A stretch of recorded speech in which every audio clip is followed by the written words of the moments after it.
നമസ്കാരം. ഞാൻ നിങ്ങളോടൊപ്പം ഇരമത്തൂർ സുരേഷ് തരിക.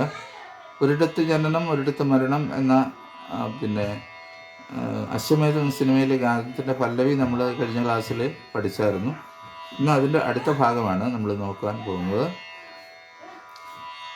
ഈ യാത്ര തുടങ്ങിയതെവിടെ നിന്നോ, ഇനിയൊരു വിശ്രമമെവിടെ ചെന്നോ, അതാണ് നമുക്ക് നോക്കാൻ പോകുന്നത്.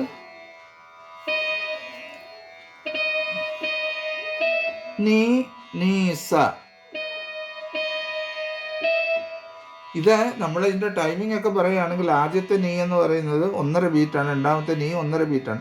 ഞാൻ ടൈമിംഗ് ഇവിടെ പറയുന്നില്ല. ടൈമിംഗ് പറഞ്ഞ് വായിച്ചാൽ തുടക്കക്കാരായിട്ട് വായിക്കുന്നവർക്ക് ആ ടൈം പറഞ്ഞ് വായിക്കാൻ പ്രയാസമായിരിക്കും. അതുകൊണ്ട് അത് പറയുന്നില്ല, സ്വരങ്ങൾ മാത്രമാണ് പറയുന്നത് കേട്ടോ. നീ നീസ ഈ യാത്ര, നീ നീസ നീ നീ നീ പ, നീ നീ നീ നീസ നീ നീ നീ പ,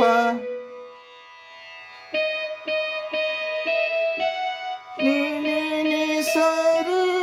സായും ടീയും എല്ലാം വലുതാണ്.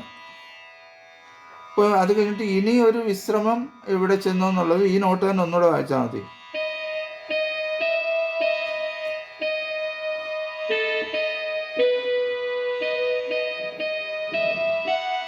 ഇത് തന്നെ 2 പ്രാവശ്യം വായിച്ചു കഴിയുമ്പോൾ അടുത്ത ലൈൻ കിട്ടും.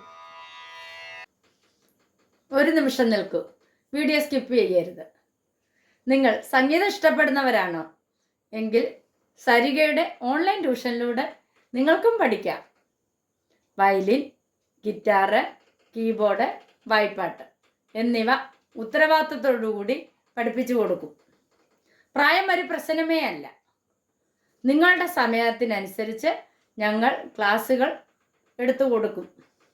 ഞങ്ങളുടെ ഫോൺ നമ്പർ 860 630 74 51. മറ്റൊരു ഫോൺ നമ്പർ കൂടിയുണ്ട്, 75 10 520 887. അപ്പോൾ വിളിക്കാൻ മറക്കും. മോഹങ്ങൾ അവസാന നിമിഷം വരെ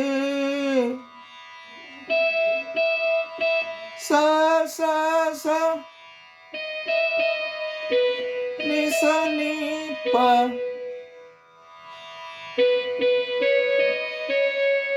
പ പ ധ നി ധ. ഇപ്പൊ മൊത്തമായിട്ട് വായിക്കുമ്പോൾ മോഹങ്ങൾ അവസാന നിമിഷം വരെ, മോഹങ്ങൾ അവസാന നിമിഷം വരെ. അത് കഴിഞ്ഞിട്ട് മനുഷ്യബന്ധങ്ങൾ ചുടലവരെ ഒരു ചുടലവരെ. അത് നോക്കാം.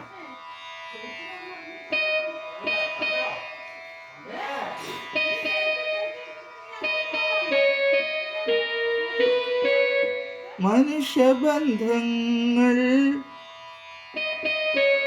നിനി ധനി മാപദ, മനുഷ്യബന്ധങ്ങൾ ചുടലവരെ ഗഗമാപഗ ഒരു ഗഗ ചുടലവരെ ഗരിസ ഗരിസ നീ. മന്ത്രസ്ഥായില് നീലാണ് വന്നിരിക്കുന്നത്. ഗരിസ നീ.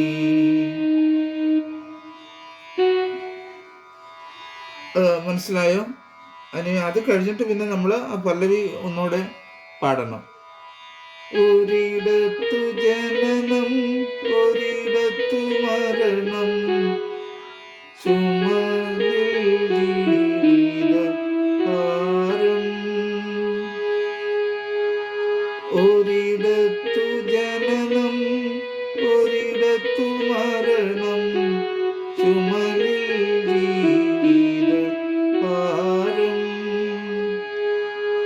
വഴിയറിയാതെ